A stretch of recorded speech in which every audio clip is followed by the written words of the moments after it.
नमस्कार मित्रांनो, मी सुलक्षणा म्हात्रे, माझ्या यूट्यूब चॅनलवर तुमचं स्वागत आहे।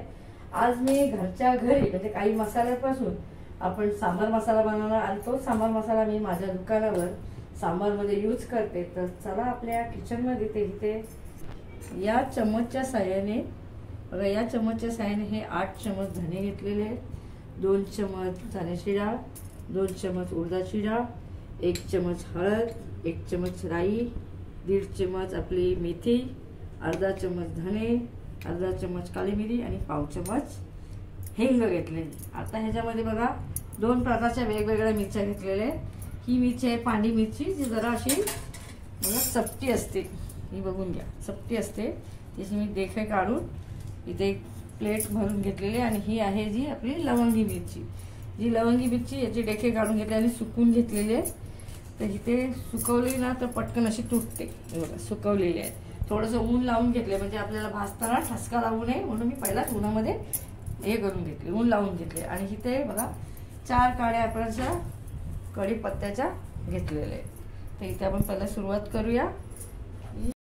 आपण हा मीडियम गॅसच ठेवून एक एक सगळं साहित्य भाजून त्या ताटामध्ये टाकायचं आहे। आणि मिरच्या ह्या शेवटला भाजायच्या, कारण पहिला भाजल्या तर त्याचा खूप मिरचीचा असा धुवा उठतो आणि आपल्याला ठसका लागू शकतो, म्हणून मिरच्या ह्या शेवटला भाजायच्या। सुरुवातीला आपण हे धने भाजून घेऊया, जास्त भाजायचे नाही, फक्त ते कडक झाले पाहिजे असे आपण भाजायचे।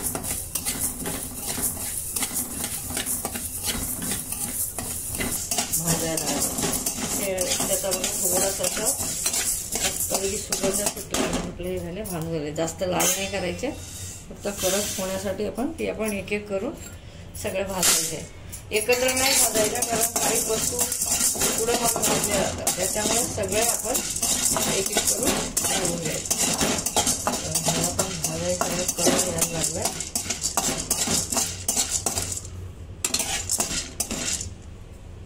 थोडी लाल व्हायला लागेल म्हणजे आपण हे याला काढून घेऊया।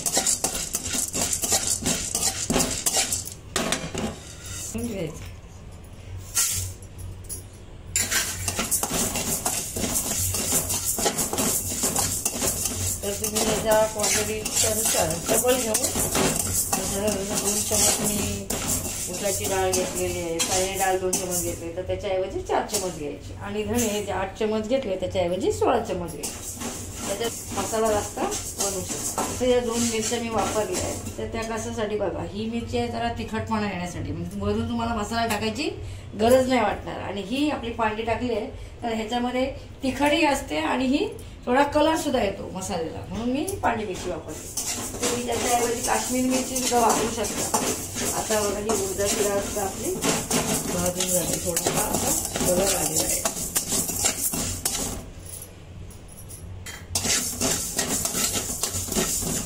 राई भाजताना तडतडली म्हणजे तुमचं राई भाजून जाते असं समजायचं आणि राई काढायची। 2 मिनिटातच तिळाने टाक, मेथीने थोडेसे लालसर झाले त्याचा कलर लगेच बदलू होतो। आणि भाजताना सतत काढता येतं सगळं झालं म्हणजे सगळे एक बाजूने व्यवस्थित हे भाजलं जातं। भाजायचं सोडून कुठं दुसरीकडे जायचं नाही, नाही तर ते सगळं कटून जातं। आता बघा लगेच कलर बदली झालेला आहे मेथी दाण्याचा। जिऱ्याला जास्त वेळ लागत नाही आपल्याला, त्याला टाकल्या लगेच भाजल्या तर मस्त असा सुगंध येतो। आता इथे तडतडायलाही लागले,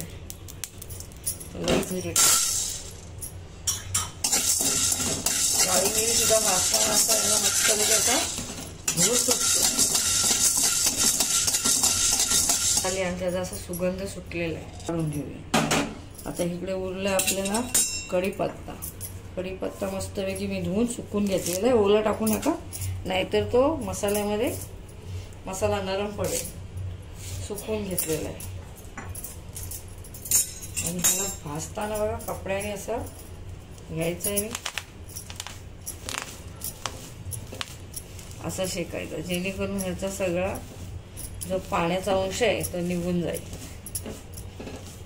आणि हे सगळी पानाची कडक कडक होते।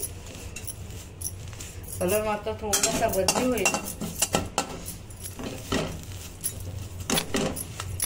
आणि भात बनवायला मस्त पैकी याचा कढीपत्त्याचा वास आहे. थोड्याच टायमामध्ये ह्या कढीपत्ता मस्त असा कडक कडक आपला होऊन जाईल. त्याला ओला नाही ठेवायचा आणि सुकलाय बघा मस्त पैकी पानं अशी ही बघा वाजायला लागली म्हणजे आपली भाजून झाली. आपल्या ऑलरेडी उन्हात सुकवलेलं आहे म्हणून जास्त वेळ न दवडता त्याला जास्त नाही शेकायचं. जास्त शेकलं तर तुम्हाला त्याचा मिरचीचा खस्ता लागू शकतो. उन्हात वाळूनच घ्या आणि जर नसेल वाळलं तर जास्त शेकू शकता. जास्त शेकताना हलवून घ्या त्याच्यात मिरची खाली पडते.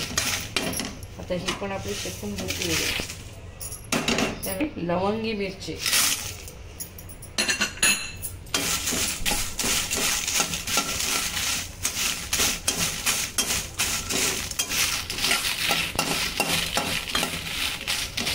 मिनटं पण नाही होतं लगेच त्याला कारण गॅस बंद करून टाकलेलं आहे. आता हे थंड झालं की मला सगळं साहित्य वाटणार. आता ह्याच्यामध्ये वाटतानाच हा हिंग टाकायचा आहे जो आपण पाव चम्मच घेतलेला आहे आणि हळद घेतलेली 1 चम्मच.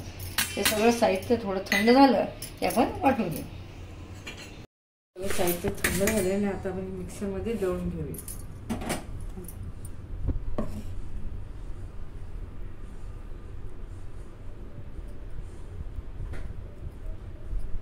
असा आपण खाली टाकायचा म्हणजे पावडर आणि हे सगळे मस्त पैकी मिक्स होते.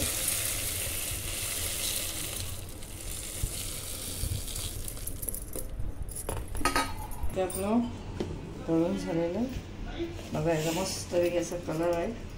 आणि तुम्हाला मसाला हा सांबार बनवताना जराही कुठल्याही प्रकारचं हळद यावरून अजून लाल मिरची पावडर टाकायची गरज नाही.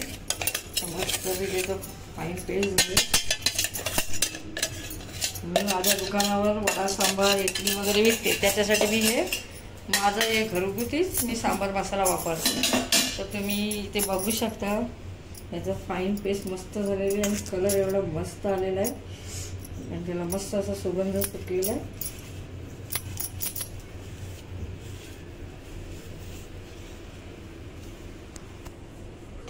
बघा हा तयार झाला आपला घरच्या मसाल्यांपासून सांबार मसाला.